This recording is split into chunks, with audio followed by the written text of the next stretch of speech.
David Davis and Michel Barnier. Reuters. Britain's newly appointed Secretary of State for International Development, Penny Mordaunt, leaves Downing Street. AP. Priti Patel leaves number 10 Downing Street through the back entrance. EPA. School children and their teacher from Thomas Tallis School look at pictures on display at the Red Star Over Russia exhibition at the Tate Modern in London. Philip Toscano. A cast of The Wrestlers, two men taking part in the Greek sport pancration, is lowered into place at Natural Trust's Stowe Landscape Garden near Buckingham. PA. Protesters in Trafalgar Square, London, during the Million Mask March bonfire night protest. PA. Protesters take part in the Justice Now Make It Right for Palestine march, organised by the Palestine Solidarity Campaign, in central London. PA. People queue outside an Apple store in London to purchase the new iPhone X upon its release in the UK.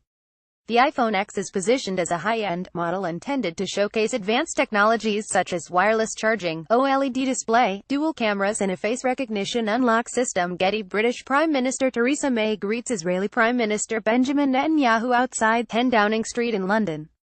The pair are today celebrating the centenary of a British declaration that ultimately led to the foundation of the State of Israel. Getty. Made as clouds over St. Mary's Lighthouse in Whitley Bay, Northumberland. Owen Humphrey Spa women protest outside Downing Street as they join a demonstration demanding rights for working mothers. Getty Images. England's under-17s pose with the World Cup trophy as they arrive back to the UK. A Leicester City Remembrance Day fixture between Leicester City and Everton at King Power Stadium. Plum Image. Leicester City FC via Getty Images. Spider-Man steals a seat on the Iron Throne from Game of Thrones at MCM London. Comic-Con's opening day. Rex features British fashion designer Vivienne Westwood holds up a paper against the government's policy on fracking outside Downing Street in London. FBGT. Members of a delegation of indigenous and rural community leaders from 14 countries in Latin America and Indonesia, the Guardians of the Forest campaign, demonstrate against deforestation in London during a stop on their way to the United Nations Framework Convention on Climate Change UNFCCC conference of the parties 23. COP23 in Bonn, Germany. Tolga Ekman. FBGT. Gemma Davis, 23, cleans the doll's house during its annual clean at the National Trust's Calcaby property, in Ticknall, Derbyshire.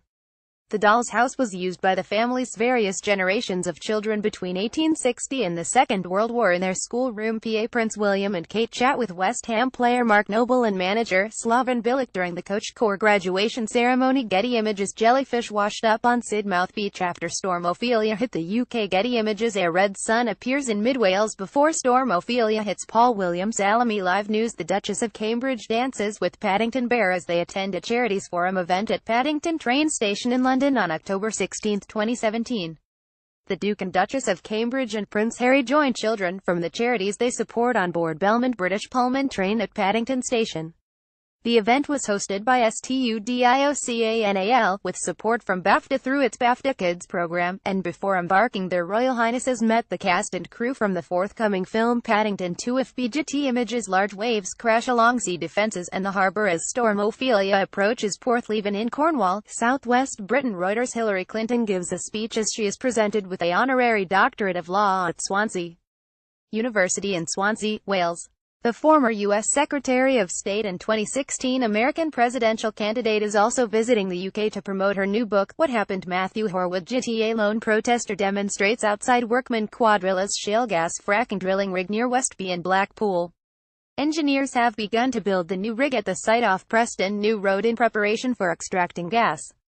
The site will be the first in the UK to extract shale gas since 2011. Getty. Photographs of missing Syrians are displayed as people, including a group of Syrian women, stand atop a double-decker bus during a demonstration by Families for Freedom in Parliament Square in London. Getty. Workmen erect scaffolding around the Elizabeth Tower, commonly called Big Ben, during ongoing renovations to the tower and the Houses of Parliament. FBGT. An order of service is carried ahead of the funeral service for Coronation Street actress Liz Dawn, real name Sylvia Ann Ibbotson, outside Salford Cathedral. A former Woolworths shopgirl from Leeds, who first set foot on Weatherfield's famous cobbles in 1974, Dawn, who had 4 children, died peacefully last week at home with her family around her. PA. Melanie Kramers of Oxfam poses while wearing a mask of Foreign Secretary Boris Johnson, with assorted props used in political campaigns, in the storeroom at Oxfam's headquarters in London. The props have all been used in the charity's campaigns over the years to raise awareness of issues affecting people in poverty. Today marks 75 years since Oxfam's founding in the middle of the Second World War. Getty. A visitor poses in front of an artwork by Czech Republic artist Anna Huláková entitled Ascension Mark I during a photo call for the Frieze Art Fair in London. FPGT. Britain's Chancellor of the Exchequer Philip Hammond arrives to speak at the Conservative Party's conference in Manchester. Reuters. Anna McKay. Protesters holding flags and placards demonstrate along Oxford Street during the annual Ashura March in London. Thousands of protesters marched through London today to mark Ashura and celebrate the defeat of the Islamic State in Iraq and Syria. Ashura is a Muslim festival of remembrance that falls on the 10th day of Muharram in the Islamic calendar. Jack Taylor. Getty. Protesters hold up placards during the London March for Choice, calling for the legalising of abortion in Ireland after the referendum announcement. Outside the Embassy of Ireland in central London. Chris J. Radcliffe. Former UKIP leader Paul Nuttall speaks with delegates at the UKIP annual conference being held at the Riviera International Centre in Torquay. Matt Carter. Getty. England and West Indies fans enjoyed themselves during the 4th Royal London One-Day International between England and West Indies at the Kia Oval in London. Mike Hewitt. Getty. Labour leader Jeremy Corbyn takes photographs during Shadow Secretary of State for Business, Energy and Industrial Strategy Rebecca Long-Bailey's speech in the main hall on day 3 of the annual Labour Party conference in Brighton. Dan Kitwood. Getty Images. Naked bathers enter the water as they take part in the Northeast Skinny Dip at Druridge Bay in Druridge, England. The popular annual event takes place around the autumn equinox at Druridge Bay as the sun rises. Participant registration fees have been pledged to the mental health charity Mind. Getty. Rollo Muffling, Archdruid of Stonehenge in Britain, conducts a ceremony as druids, pagans and revelers gather in the centre at Stonehenge, hoping to see the sun rise, as they take part in autumn equinox celebrations at the ancient Neolithic monument of Stonehenge near Amesbury in Wiltshire, England.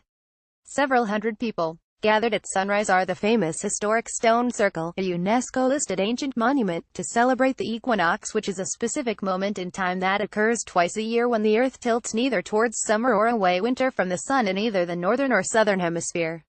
Although yesterday marked the actual meteorological calendar change from summer to autumn, for Druids, the following dawn is when they celebrate the dawning of the new season following the day of equal night, which it is named after. Getty. Britain's Prime Minister Theresa May delivers her Brexit speech at the Complesso Santa Maria Novella in Florence, Italy. British Prime Minister Theresa May will seek to unlock Brexit talks on September 22, after Brussels demanded more clarity on the crunch issues of budget payments and EU citizens' rights. AFP. People protest against the actions of the Spanish government in front of the Spanish consulate in Edinburgh. Spanish police stormed ministries and buildings belonging to Catalonia's regional government yesterday, in an attempt to try and put a stop to the region's independence referendum. Pep Massapalami. One of the final 55 meters turbine blades is maneuvered into position. The last of 116 wind turbines have been installed at the Rampion offshore wind farm 13 km off the Brighton coast. It will provide enough electricity to supply the equivalent of half the homes in Sussex. Mike Hewitt. Getty Images. An armed police officer patrols in Horse Guards Parade in London. An 18-year-old man has been arrested in Dover in connection with yesterday's terror attack on Parsons Green Station in which 30 people were injured. The UK terror threat level has been raised to critical. Jack Taylor. Getty Images. Demonstrators hold banners during a protest to lobby MPs to guarantee the rights of EU citizens living in the UK after Brexit. Outside the Houses of Parliament. Olga Ackman. Rupert van der Werf, Summer Place Auctions natural history specialist, moves a 1-year-old baby mammoth skeleton at Summers Place Auctions on September 12, 2017 in Billingshurst. A family of 4 mammoths, found together during building works near the Siberian city of Tomsk in 2002, will be on sale on November 21, 2017, and are expected to sell in the region of £250,000 $400,000. Rob Stothard. Getty Images. Members of the Royal Navy carry supplies on board the amphibious assault ship HMS Ocean at the naval base in Gibraltar before leaving to provide humanitarian assistance and vital aid to British overseas territories and Commonwealth partners affected by Hurricane Irma. Britain has pledged £32 million, €35 million, $42 million in aid and sent hundreds of troops, supplies and rescue equipment on several flights to the British territories in the Caribbean since the disaster. Jorge Guerrero. Getty Images. His Holiness the Dalai Lama holds the hand of Richard Moore as he gives a public talk on the theme of compassion in action to celebrate 20 years of the Children in Crossfire initiative in Londonderry, Northern Ireland. The Dalai Lama is the patron of the Children in Crossfire charity, which was founded by Richard Moore. Mr. Moore was blinded by a plastic bullet fired by a British soldier during the Troubles in Derry. Getty Images.